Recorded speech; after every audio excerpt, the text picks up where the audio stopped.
Alors, regardons simplement dans Proverbe 28, verset 12. Il dit, quand les justes triomphent, c'est une grande gloire.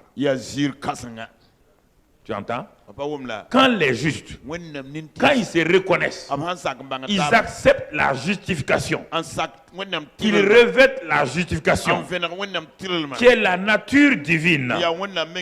Quand ils acceptent ça, et ils vont triompher, et quand ils triomphent, la gloire de Dieu se manifeste, la grande gloire se manifeste. On a dit le juste triomphe. Mais notre titre n'est pas seulement le juste triomphe. Le deuxième élément de notre titre, il règne. Il triomphe. Pour pouvoir régner, il doit triompher.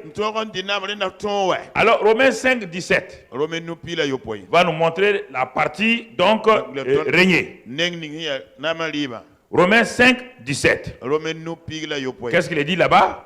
Si par l'offense d'un seul la mort a régné par lui seul, Adam, à plus forte raison, ceux qui reçoivent l'abondance de la grâce et du don de la justice régneront-ils dans la vie par Jésus-Christ lui seul? Pour régner dans cette vie-là, Dieu te parle de deux choses.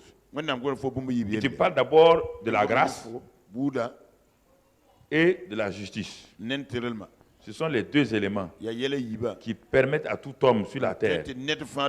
Et les deux éléments viennent de Dieu. La grâce, c'est la faveur imméritée. Mais c'est aussi la capacité. C'est une faveur que Dieu te fait. Il dit à cette jeune fille vierge, je te fais une faveur de porter dans ton sein, non pas parce que tu mérites. Aucun homme ne mérite quoi que ce soit sur la terre. Tous les hommes ont péché et sont privés de la gloire de Dieu. Mais Dieu dit, il envoie son ange. Il dit à cette jeune fille-là, tu as trouvé grâce à mes yeux.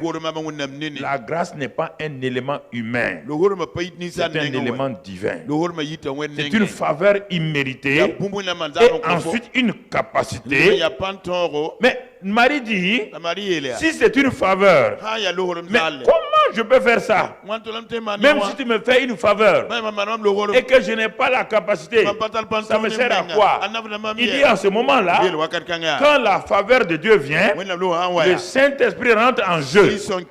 Il va amener quoi? Il va amener la capacité divine. Donc dans la grâce, il y a un élément de faveur et un élément de capacité.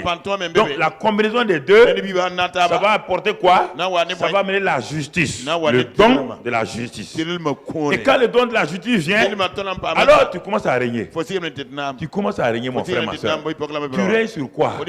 Sur tous les aspects de la vie. Frères et sœurs, l'Église a manqué, l'Église d'aujourd'hui a manqué ces réalités. Nous avons transformé le christianisme en religion et que nous accrochons dès que nous venons de l'église. La vie chrétienne, elle est vécue partout, là où, n'importe où tu es. Donc nous triomphons par quoi? Le juste triomphe par deux éléments: la foi et par la prière. Les deux éléments. Le juste triomphe. Il marche, il vit par la foi. Et quand le juste maintenant prie, c'est la prière fervente du juste à une grande efficacité. Et cette prière fervente, on l'appelle aussi la prière de la foi. Donc, pour triompher, Dieu donne au juste deux éléments: la foi et la prière fervente. Quand il utilise ces deux éléments-là, il commence à triompher sur la médiocrité. Il triomphe sur le péché. Il triomphe sur la maladie. Il triomphe sur la pauvreté.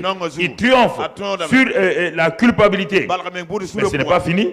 Le fait de triompher ne te fait pas régner. Maintenant, le règne vient de quoi? Ces deux éléments aussi: la grâce et la justification. Alors, si vous combinez ces quatre-là, vous pouvez régner dans cette vie-là. Vous pouvez régner dans cette vie-là. Régner, ça ne veut pas être un roi d'un pays. Régner veut dire quoi? Manifester son autorité, son contrôle sur les situations qui te dominaient avant. Tu étais dominé par les situations. Maintenant, le rôle est changé. C'est toi qui commences à régner. Par quel moyen? Par l'abondance de la grâce et du don de la justice. Alors, quand tu as compris ça, quelque chose va commencer à se passer. Proverbe 4 et au verset 18, verset 18. Il dit, le sentier des justes est comme la lumière resplendissante, dont l'éclat va croissant jusqu'au milieu du jour. Alors, un sentier se présente devant toi. Un chemin se présente devant toi. Et regarde mon frère, regarde comment tu es habillé. Tu es revêtu des vêtements de justice. Tu marches par l'abondance de la grâce. Maintenant, mon frère, ma soeur, la foi et la prière maintenant sont avec toi. Alors le sentier s'ouvre et la lumière resplendissante commence à grandir. Les ténèbres qui étaient devant toi commencent à reculer. Parce que tu sais quelle est ton identité. Tu sais qui tu es en Christ. Tu sais Christ qui est en toi. Et en ce moment-là, cette lumière que tu es devenue, Jésus dit tu es lumière. Cette lumière que tu es devenue commence à se manifester. Commence à aller de l'avant et tu resplendis, tu resplendis, tu resplendis, tu resplendis, tu commences à te lever et à briller. Tu deviens une étoile, tu deviens le soleil brillant, tu commences à éclairer ceux qui sont autour de toi. Tu commences à, c'est ça qu'on appelle impact, tu impactes les gens qui sont autour de toi. Ton environnement est impacté par la lumière qui se dégage de toi. Tes paroles sont lumineuses. Tes actes ont un impact sur les gens. En ce moment-là, mon frère, ma soeur, tu te rends compte que tu es maintenant dans une vie chrétienne réelle. Tu te rends compte d'une chose et tu vas te rendre compte, toi qui es dans le Nouveau Testament, dans Galates 3, verset 27. Tu vas te rendre compte, Galates 3, verset 27.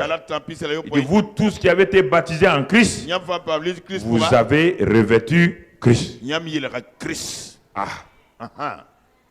Christ est ma justice. Quand je revêts Christ, j'ai revêtu quoi? Alors, je peux échouer. Quand on dit échouer là, échouer, le mot échouer, ça veut dire que c'est une fois pour toutes, tu as fini. Il faut bien comprendre ce que la Bible dit. La Bible dit, le juste, il va tomber 7 fois. Mais 7 fois, il fait quoi? Donc, est-ce qu'on a dit le juste échoue? L'échec a eu fin. On ne se relève pas de l'échec. Il faut bien comprendre les mots. Hein? Dieu a dit que le juste tombe. C'est-à-dire qu'il titube. Il n'a pas compris. C'est pourquoi il tombe. Mais là où il est tombé là, le juge va se lever. Et il va triompher de là où il est tombé là. Et il continue sa marche. Est-ce que nous comprenons ça? L'échec, c'est la fin.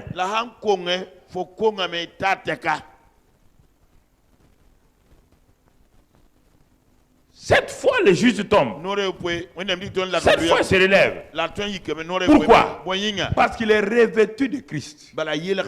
Quiconque a été baptisé, placé dans le corps de Christ comme une branche, est revêtu de Christ et revêtu du vêtement de justice.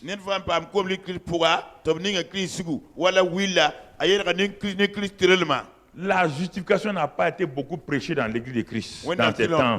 Au XXe siècle, quand les réveils ont commencé, on a mis l'accent sur l'onction, la puissance. On a oublié l'essentiel, la grâce et la justification. Les gens ont opéré toujours de l'extérieur comme les Élie et les Élisée.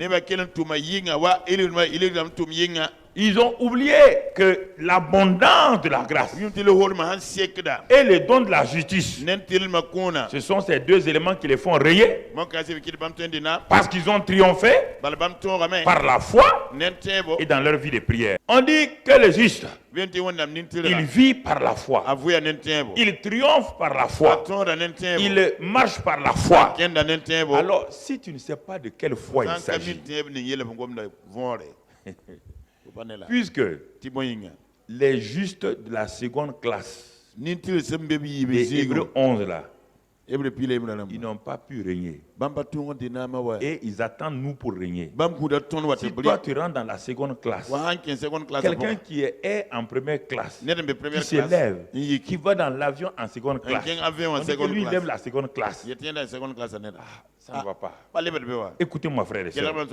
C'est pourquoi si tu ne comprends pas la foi là, la foi, pas la foi mon frère, du commencement là, la foi, il est dit quand la foi est venue, dans Galates, la foi étant venue. Elle est venue par qui? Par Jésus. Mais donc, Seigneur, donc, ce qu'on appelait foi là, non? Le mot foi, combien de fois dans la Bible? Le mot foi, expression foi. Dis-moi. Dans l'Ancien Testament, il y a combien de fois? 2. Dans le Nouveau Testament, il y a combien de fois? Regarde. Tu confonds croyance et foi. Jésus te dit, sans expliquer, que la foi transporte les montagnes. Mais les disciples n'ont pas pu transporter aucune montagne. Il dit, la foi transporte les montagnes. Alors, si tu ne t'assois pas pour savoir, mais quel est ce genre de foi-là qui transporte les montagnes? Puisque ils ont voulu délivrer un enfant. Ils n'ont pas pu. Ils sont allés s'asseoir complètement découragés. Et ils demandent à leur maître, pourquoi n'avons-nous pas pu chasser ces démons? Il leur dit, à cause de votre incrédulité. Comment des gens qui suivent Jésus, qui sont disciples de Jésus, sont appelés incrédules? Toi, tu ne t'assois pas pour regarder ça. Tu sautes rapidement Matthieu 17, verset 20, là, que par le jeûne et la prière. Va jeûner et prier. Et va chasser tes démons. Tu vas voir ce qu'ils vont te faire. Si le jeûne et la prière pouvaient chasser les démons, il y aura plein de démons en Inde. Il n'y a pas un pays où on jeûne plus que...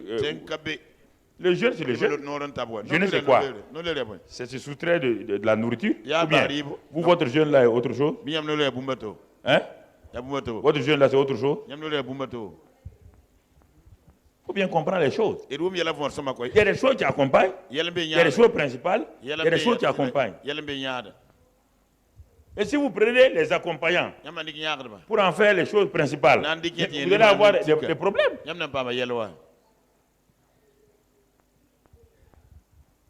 Alors, bien aimés frères et sœurs, alors, quand on parle de triompher. Nous avons dit que triompher, ce n'est pas vaincre. Hein? Non. Vaincre, mon frère. On ne parle pas du mot vaincre avec Jésus. Quand on parle de Jésus, on parle de triompher. Il a triomphé des autorités de domination à la croix. Il n'a pas vaincu, il a triomphé.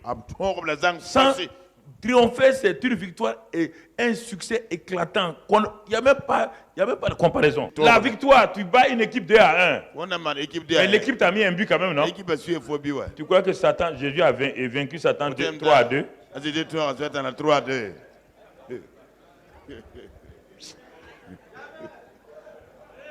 Tu crois à ça? Ils ont fait combat. Et dans les dernières minutes qui restaient, Jésus a feinté et puis il a mis un but. 3-2. C'est ça, hein? Ça, c'est la victoire. Parfois, la victoire est à l'arraché. Vous faites match nul qu'à la fin. On fait prolongation, match nul. On fait tir au but, match nul. On refait tir au but encore. Le premier qui met le but maintenant, c'est la victoire. Cette victoire, est-ce que les gens sont contents? Beaucoup de chrétiens sont comme ça. L'arbitre les aide à avoir un pénalty puis ils gagnent comme Satan.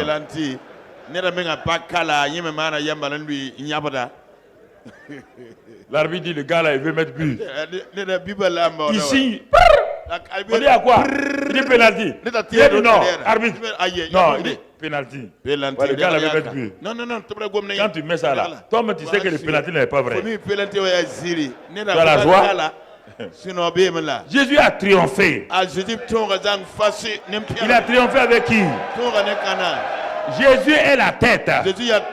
Nous sommes son corps. Est-ce que la tête peut triompher sans le corps? Quand il est monté sur le terrain, mon frère, quand il est monté sur le terrain, mon ami, il a amorti la balle. Il a pris comme ça. Il a feinté. Premier but. Il a dit à un de ses ailiers, toi, mets ton but. Ailier gauche, mets ton but. Il s'est tourné vers les demi. Il dit au demi, viens mettre ton but. Les arrières, mettez vos buts. Après, il dit au goal, mets ton but. Hey. Alléluia. Alléluia. Alléluia. Alléluia. Alléluia. 11-0. 11. C'est ça qu'on appelle triompher. Ça c'est pas vainqueur, hein? Ça c'est triomphe. Écoutez-moi, frère et soeur. Il faut prendre les mots de la Bible tels que la Bible dit.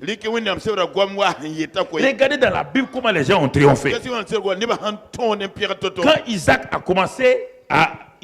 on va retourner au justifié de la seconde classe. Vous allez voir comment ils ont triomphé. Dans ce que vous appelez prospérité là, Isaac était à la limite. Mais quand il a commencé à rentrer sur le terrain du match de la prospérité, regardez les termes qu'on utilise. Il a commencé par s'aimer. C'est naturel. Il a s'aimé. Mais cette année-là, il récolta combien?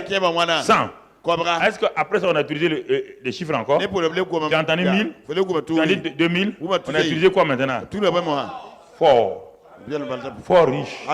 S'en allant riche. Devenant riche. Jusqu'à ce qu'il soit. Quand tu es un enfant de Dieu, quand tu rentres dans quelque chose, tu n'es pas à la limite.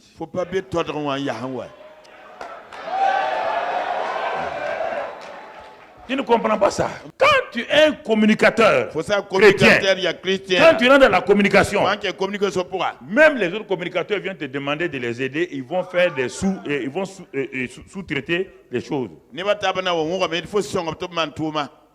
Si tu es un homme d'affaires, tout le monde te cherche d'abord en premier. Est-ce que vous comprenez? Un chrétien, il n'opère pas dans la sphère naturelle. Il opère dans le surnaturel. S'il est justifié de seconde classe, la classe économique, que sont les Abraham, jusqu'à Jean-Baptiste, ils ne sont pas de la première classe. La première classe, c'est le royaume des cieux. On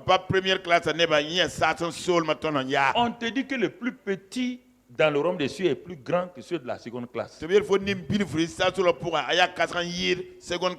sont dans le même avion que nous, hein? Mais ils sont de la seconde classe. Ils ont fait des exploits de la seconde classe. Mais ils n'ont pas transformé la vie de quelqu'un. Personne n'a eu la vie transformée. Mais on va prendre ce soir, je vais faire une combinaison des justifiés de la seconde classe et de la première classe. Comme on est dans le même avion là, je vais prendre les justifiés de la seconde classe, un exemple, de montrer si ils ont réussi. Toi, tu es dans la première classe. Tu es dans la justification de Dieu. Tu ne réussis pas. La Bible dit qu'ils vont te juger. Ils vont te juger. Ils ne vont pas te laisser. Ils ne vont pas te laisser, frère. Alors, j'ai noté quelques éléments. Mon frère, ma soeur. Et ils ont vécu dans le ministère de la mort, le ministère de la condamnation, le ministère passager. Mais pourtant, ils ont eu leur gloire. Dans 2 Corinthiens, à chaque fois, il y a le mot gloire qui accompagne leur ministère. Le ministère de la condamnation à sa gloire. Le ministère de la mort à sa gloire. Le ministère passager à sa gloire. Ça ne veut pas dire que c'est mauvais. Non, mais ils ont opéré dans la seconde classe. Et c'est pourquoi ils sont aussi des modèles pour nous.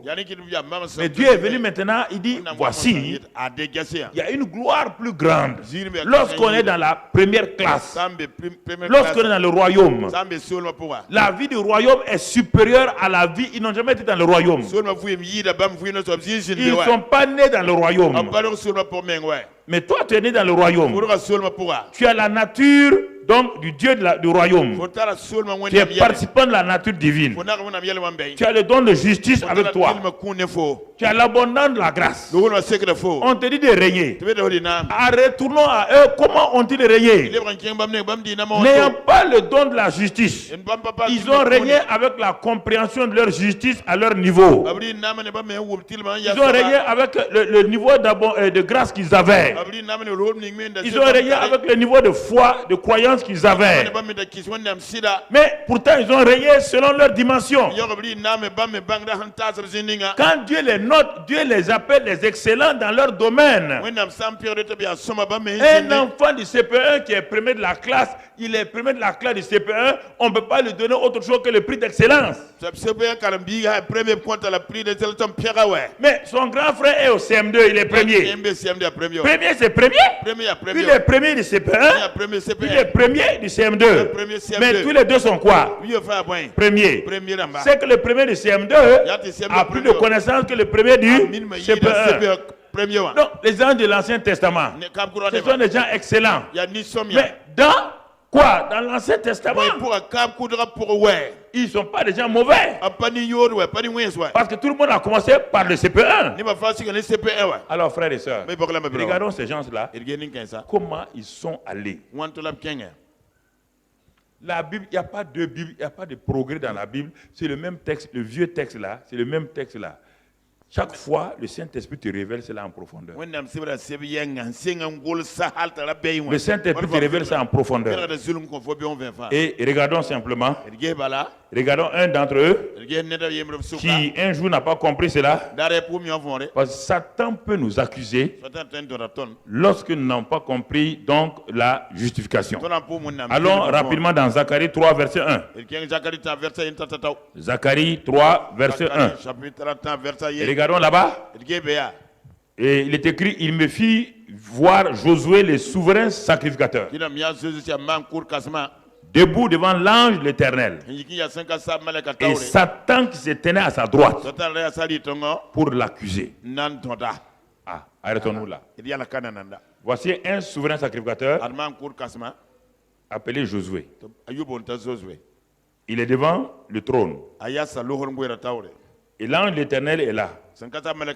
Satan aussi est là. Comment Satan peut-il venir là? Qu'est-ce qu'il vient faire? Qu'est-ce qui a permis à Satan de se présenter là? C'est ça qu'il faut comprendre. Il ne faut pas attaquer Satan, il ne faut pas brimer Satan pour rien. Il ne peut plus monter au ciel aujourd'hui. Mais de loin, il dit à Dieu, tes enfants là sont des menteurs. Quand ils commettent leur bêtise, il dit c'est moi. Quand ils commettaient ces bêtises à Ouagadougou, moi j'étais à Washington. Et puis il ment sur moi. Il était à Washington. Moi je ne suis pas omniprésent comme toi. Dis-leur un peu qu'ils mentent eux aussi. Tous les jours tu dis que moi je suis menteur. Il n'y a pas de problème. Mais tes enfants là, eux aussi, ils mentent. Vous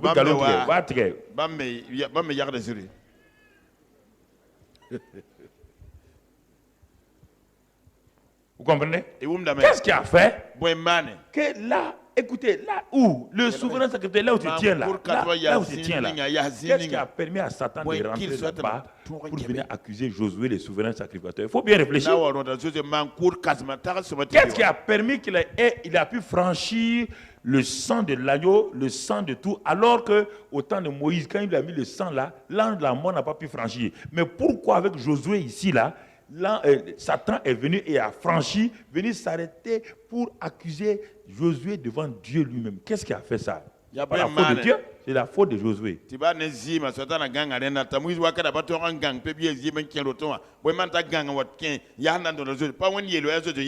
Pourquoi Satan arrive à t'accuser et à remplir ta conscience ta conscience est surchargée. Pourquoi? Parce que si tu ne veilles pas sur ton vêtement de justice, si ton vêtement de justice est sale, Satan n'a plus peur. Lis le verset suivant. Pourquoi il a pu l'accuser? Et Dieu va défendre Josué. Mais regarde, l'Éternel dit à Satan, Dieu est obligé de prendre la défense de Josué. Que l'Éternel te réprime. Satan, que l'Éternel te réprime. Josué ne peut plus parler. Dans l'Ancien Testament, il dit que personne ne peut parler à Satan ni aux démons. Ils n'ont pas le pouvoir. Il est là arrêté, on l'accuse, il est là seulement. Ils n'ont pas, dans l'Ancien Testament, aucun n'a le pouvoir. Le sang des agneaux ne peut rien faire contre Satan. C'est la foi de Moïse en mettant le sang là, comme un signe. Dieu dit qu'il veut voir le signe. Le signe c'était pour lui. Regardons la suite ici.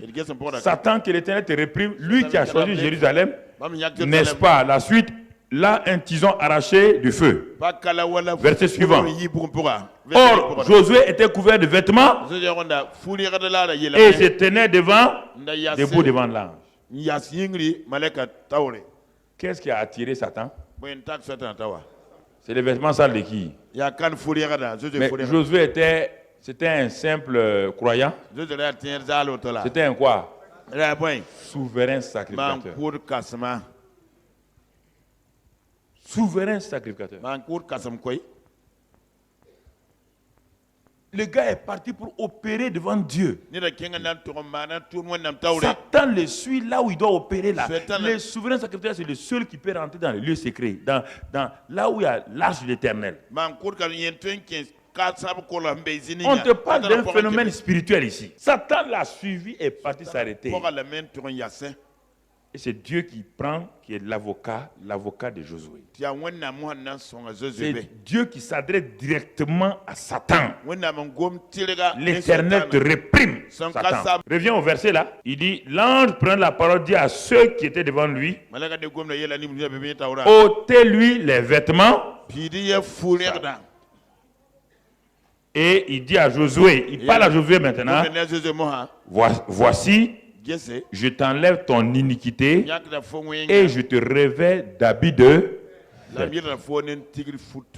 Si vous suivez ça, Josué le souverain sacrificateur n'étant plus accusé. Dans ce passage-là, n'étant plus accusé, ayant revêtu ses habits de fête, tout de suite là, il a impacté tous ceux qui étaient là.